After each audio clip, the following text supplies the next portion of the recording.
Oh, yeah, brother. We're here today with my Flex series with MattyBigChest of the DWZ Nation. What's going on, guys? I sound like I smoked a lot of cigarettes. Don't smoke cigarettes, they're bad for you. So, today we're doing our little Flex series. Let me take these things off. They're annoying. I don't know how the Podfather wears these. We got a flex series for you today for week 8. A lot of teams are on bye. You might need a flex play here. Here's some guys who might be available in your leagues, or you have them on your bench that you're not sure that you should start. And as you can see on the screen, we have Jermichael Hasty as my first flex play of the week. Jared McKinnon's going to get a lot of work, but I think Hasty's going to be the short yard and he's going to be the short yardage back. He's going to be coming in for the power runs. He's going to be coming in for their ISOs. Jared McKinnon is going to be their passing back, and I expect a lot of Hasty this week. Jeff Wilson went out with a high ankle sprain, so he's not going to be playing. Raheem Mostert's not going to be back, and Tevin Coleman's not coming back either. So Jermichael Hasty season, guys. Trust me, Jermichael Hasty's going to have a great game. Up next, man, Jarvis Landry, Juice Landry. Odell Beckham's out. It's going to be Jarvis Landry time. Get ready for him to get at least 14 targets a game, most likely. I expect a big game from Jarvis Landry this week.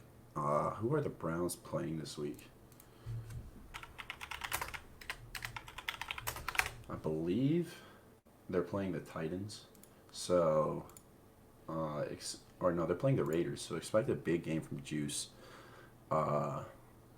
He's gonna be their check down basically, and I expect a big game from Jarvis Landry. I don't know, it's just a hunch there.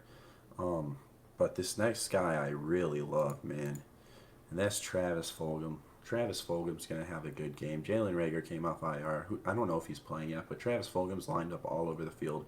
He body catches the same way that Larry Fitzgerald does it, so you know that he has traits. And he's productive, man. This man, in his first 3 games, he caught a touchdown in each one of them. And you know the last Eagles player to do it? Terrell Owens.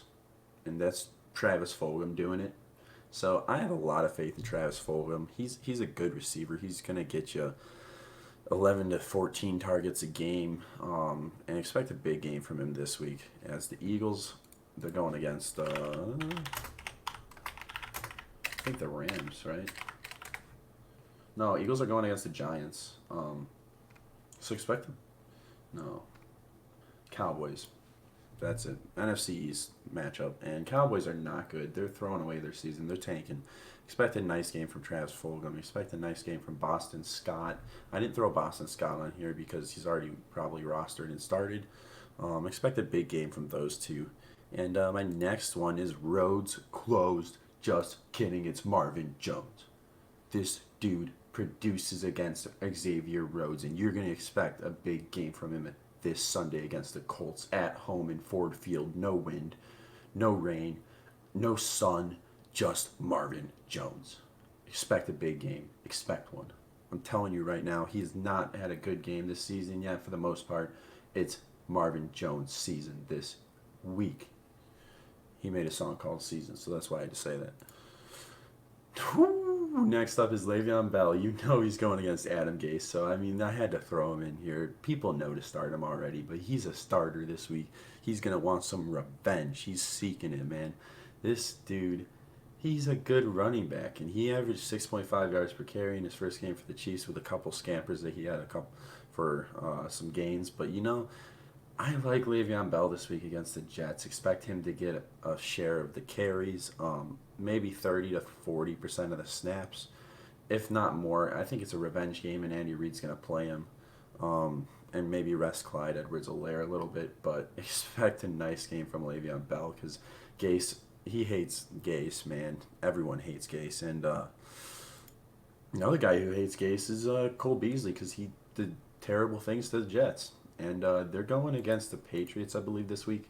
And that's a good matchup as the Patriots are not winning this year. Patriots don't have a good quarterback. Patriots don't have a lot of things going for them. And except for Stephon Gilmore. And you know who's going to be covering him is probably J.C. Jackson. And Cole Beasley gets separation. He gets open. He gets a lot of targets. He had 20 PPR points last week, so expect a nice game again from him in PPR if you have him. I'm starting him in my leagues. I have him in PPR leagues, and I love Cole Beasley.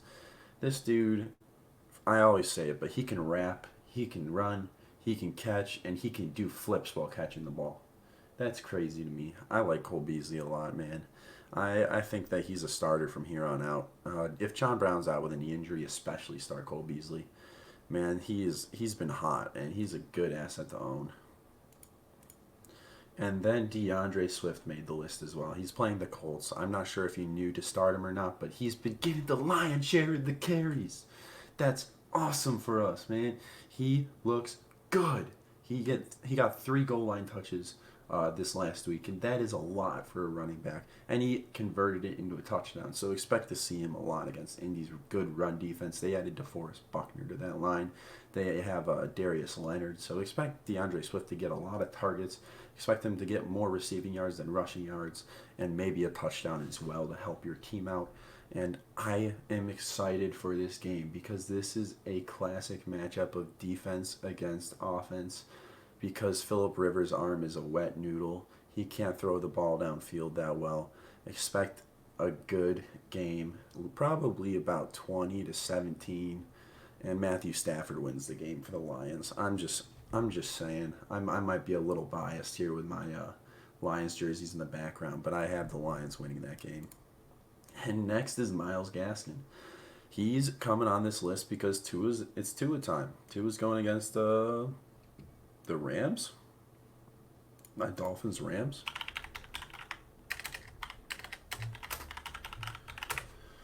Yeah, they're going against the Rams. And Aaron Donald's on that team. They have a good run defense. But, Myles Gaskin's produced. He's been good. They've added a new quarterback who can use his legs to get outside of the pocket.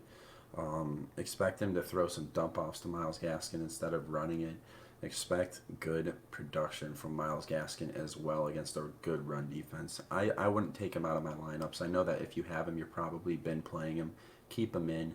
Keep playing him. He's a good flex play this week if you need him in a 10-team league. If you're in a 12-team league, he's a good RB2. I really like my list of guys here. I would add probably a good game from let's say a tight end. Let's try to think of one. The Cleveland Browns rookie tight end. He's been awesome. Harrison Bryant. I would throw him in your lineups too because there's no OBJ. Who's the red zone threat? It's Harrison Bryant now. Harrison Bryant has been really good. He got 2 touchdowns last week. I mean, Baker's been distributing the rock a lot more. He had a great game without OBJ. Expect good things from Jarvis Landry. Expect good things from Harrison Bryant. Maybe a little bit of DPJ if you're in DFS, which is cool because you went from OBJ to DPJ. On a side note, I had a personal conversation with Donovan Peoples-Jones when I was working, and he came in. Dude is one of the nicest guys I've ever met. Like he was on the phone first of all, and I was just like, dude, do you remember our playoffs game against each other? And he goes, 1 sec, I'll call you back. Hangs up and he just talks to me about the game. And I mean, they beat our team pretty handily, but it was a very close game. Saline versus Cass Tech. It was a heck of a game when Donovan Peoples-Jones was a senior. Dude was electric, and he's a great athlete. He was held back at Michigan by Shea Patterson. Who knows if he could translate to the NFL and be successful, but he had a good game when he came in for OBJ last week.